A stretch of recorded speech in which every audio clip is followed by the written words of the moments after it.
Respiratory system के अमराज यानी कि सांस लेने से जो सांस के जो अमराज हैं उसके बारे में है। Respiratory system, respiratory disorder. Respiratory system के बहुत से अमराज लोगों को मुतासर करते हैं। पाकिस्तान में इन अमराज की शरह ख़ास तौर पर ज़्यादा है। कुछ की वजह ना सिर्फ शहरी बल्कि देहाती फ़ज़ा में भी हवाई आलूदकारों पोलेंट की ज़्यादा मिकदार हैं, जिनमें से आम रेस्पिरेटरी अमराज आगे बयान किए गए हैं। ब्रोंकाइटिस। ब्रोंकाई या वेनिकुलर में होने वाली सूजश को ब्रोंकाइटिस कहते हैं। इस सूजश में ट्यूब के अंदर म्यूकस की बहुत ज़्यादा सेक्रीशन निकलती है, जिससे ट्यूब की दीवारों में सूजन हो जाती है और ट्यूब अंदर से तंग हो जाती हैं, जिसकी वजह से वायरसिस बैक्टीरिया या सूजश पैदा करने वाले केमिकल्स मतलब तंबाकू का धुआं होते हैं। ब्रोंकाइटिस की दो बड़ी इकसाम यानी एक्यूट और क्रॉनिक। एक्यूट ब्रोंकाइटिस आमतौर पर तकरीबन 2 हफ्ते तक रहता है और मरीज में ब्रोंकाई या ब्रोंक्यूल को मुस्तकिल नुकसान पहुंचाए बगैर ही सेहत याब हो जाता है। क्रॉनिक ब्रोंकाइटिस में ब्रोंकाई में क्रॉनिक लंबे अरसे तक रहने वाली सूजश हो जाती है। ये ब्रोंकाइटिस आमतौर पर 3 माह से 2 साल तक रहता है। ब्रोंकाइटिस की अलामात में खांसी, सांस में हल्की खरखराहट, बुखार, सर्दी लगना, सांस की तंगी, खास तौर पर भारी काम करते वक्त शामिल हैं। एम्फीसीमा। एम्फीसीमा में एल्वेओलाई की दीवारें टूट जाती हैं। इससे एल्वेओलाई के सेक्स बड़े तो हो जाते हैं मगर गैसों का तबादला करने वाली जगह का सतही रकबा कम हो जाता है।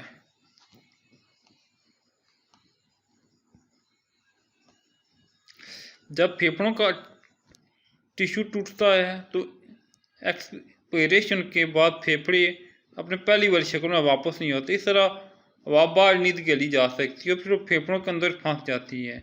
एम्फीसीमा के अलामात सांस की तंगी, थकावट, बार बार होने वाले रेस्पिरेटरी इन्फेक्शन और वजन में कमी का होना है। जब एम्फीसीमा के अलामात ज़ाहिर होना शुरू हो जाती हैं तो इस वक्त तक मरीज अपने फेफड़ों का 50 से 70 टिश्यू खो चुका होता है। खून में ऑक्सीजन की सतह इतनी गिर सकती है कि इससे बड़ी पेचीदगियाँ पैदा हो सकती हैं। निमोनिया। निमोनिया फेफड़ों में होने वाला एक इन्फेक्शन। अगर ये इन्फेक्शन दोनों फेफड़ों को मुतासर करे तो इसे डबल निमोनिया कहते हैं। इस इन्फेक्शन की सबसे एक आम वजह एक बैक्टीरियम है जो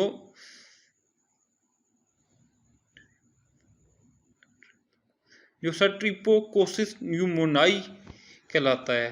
चंद वायरल इन्फेक्शन, इन्फ्लुएंजा और वायरस से होने वाले और फंगल इन्फेक्शन के नतीजे में भी निमोनिया हो सकता है। निमोनिया के जिम्मेदार जानदार जब एल्वेओलाई में दाखिल होते हैं और वहाँ ठहरते हैं और तादाद बढ़ाते हैं, वो फेफड़े के टिश्यू को तोड़ते हैं। यह हिस्सा फ्लूइड और पस से बढ़ जाता है। निमोनिया के अलामात सर्दी लगना, इसके बाद तेज़ बुखार, कपट और बलगम भरी खांसी है। मरीज को सांस की तंगी हो सकती है। मरीज की जिल्द की रंगत स्याह या अर्गवानी मार सकते हैं। इसकी वजह खून में कम ऑक्सीजन शामिल होना है।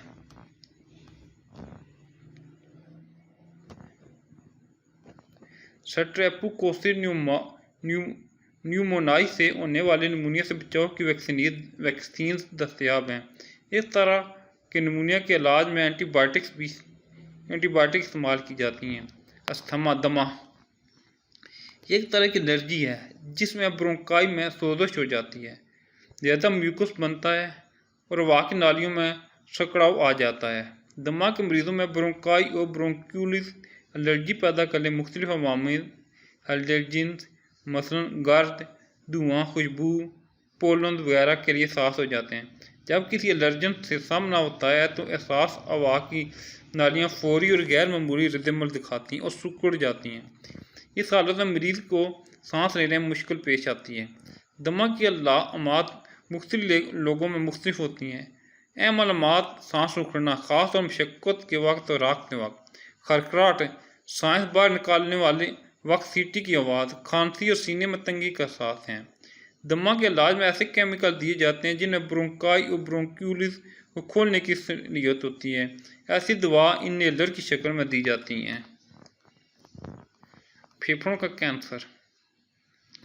फेफड़ों के कैंसर से मुराद फेफड़ों के टिश्यू में बेकाबू सेल डिवीजन की बीमारी है। सेल किसी कंट्रोल के बगैर तकसीम होना जारी रखते हैं और रसोलियाँ यानी ट्यूमर बना डालते हैं। ये सेलुलर ग्रोथ फेफड़ों से निकलकर दूसरे करीबी टिश्यू में भी दाखिल हो सकती है और इसकी आम अलामात सांस की तंगी, खांसी जिसमें खून की खांसी भी शामिल है और वज़न में कमी होना है। किसी भी कैंसर की बड़ी वजह कार्सिनोजेन्स जैसे कि सिगरेट के धुएं में होते हैं, आयोनाइजिंग रेडिएशन और वायरल इन्फेक्शन शामिल हैं। तम्बाकूनोशी फेफड़ों के कैंसर को बड़ी वजह है। तम्बाकूनोशी न करने वाले फेफड़ों में कैंसर का खतरा बहुत कम होता है। सिगरेट के धुएं में 50 से ज़्यादा ऐसे कार्सिनोजेन्स मौजूद होते हैं जिनकी पहचान हो चुकी है। पासिव स्मोकिंग यानी किसी दूसरे की स्मोकिंग से पैदा होने वाले धुएं का सांस के जरिए अंदर जाना भी फेफड़ों के कैंसर की वजह है। सिगरेट के जलते हुए किनारे से निकलने वाले धुएं में इस धुएं से ज़्यादा खतरनाक होता है जो फिल्टर वाले किनारे से निकलता है। फेफड़ों के कैंसर से बचाव के लिए इब्तदाई मिनरल स्मोकिंग का ख़त्म होना है। आलमी इदारा सेहत ने हुकूमतों को तम्बाकू के इस्तेमाल बंद करने का है ताकि नौजवानों को स्मोकिंग इस्तेमाल करने से बचाया जा सके। Bad effect of smoking, smoking के बुरे असर। सिगरेट और इसके धुएं मौजूद केमिकल की वजह से स्मोकिंग नुकसानदेह है। तम्बाकू के धुएं में 4000 से ज़्यादा केमिकल होते हैं जिनमें कम अज़ कम 50 केमिकल कार्सिनोजेन्स होते हैं और बहुत से दूसरे जहरीले केमिकल भी होते हैं। बहुत से लोगों का ख्याल है कि स्मोकिंग से मुतल्लिक़ बीमारी सिर्फ फेफड़ों का कैंसर है। ये स्मोकर्स में मौत की पहली वजह है, लेकिन ये बात दुरुस्त नहीं। सिगरेट धुआं इंसान के जिस्म पर सर से पाँव तक असर करता है। स्मोकर जो सिगरेट पीने वाले होते हैं में ज़िंदगी के लिए ख़तरा बन जाने वाली बहुत सी बीमारियां पैदा होने का ख़तरा दूसरों की निस्बत ज़्यादा होता है। स्मोकिंग से गुर्दों, सिगरेट पीने से, धुआं लेने से गुर्दों, ओरल कैविटी, लैरिंक्स, छाती, मसाना, पेंक्रियाज वगैरह में भी कैंसर हो सकता है। तम्बाकू के धुएं मौजूद बहुत से केमिकल हवा की नालियों को तोड़ते हैं जिससे एम्फीसीमा और दूसरे रेस्पिरेटरी अमराज पैदा होते हैं। स्मोकिंग का असर सर्कुलेटरी सिस्टम पर भी होता है। तम्बाकू के धुएं मौजूद कार्बन मोनोऑक्साइड हेमोग्लोबिन के ऑक्सीजन ले जाने की सलाहियत कम कर देती है। धुएं में मौजूद बहुत से दूसरे केमिकल ब्लड प्लेटलेट्स बनने के अमल को तेज़ करते हैं। प्लेटलेट्स की तादाद नॉर्मल से ज़्यादा हो तो खून को गाढ़ा कर देते हैं जिसका नतीजा आर्टियोलस्क्लेरोसिस हो सकता है। स्मोकर्स में इन्फेक्शन, खासकर फेफड़ों का ख़तरा भी ज़्यादा होता है। मिसाल के तौर पर स्मोकिंग से तपेदिक ट्यूबरकुलोसिस का ख़तरा 2 से 4 गुना और निमोनिया का खतरा 4 गुना बढ़ जाता है। स्मोकिंग दांतों की कमज़ोरी और इन पर रंग चढ़ने जाने की भी जिम्मेदार है। स्मोकर में दांत गिरने का अमल नॉन स्मोकर की निस्बत 2 से 3 गुना ज़्यादा होता है।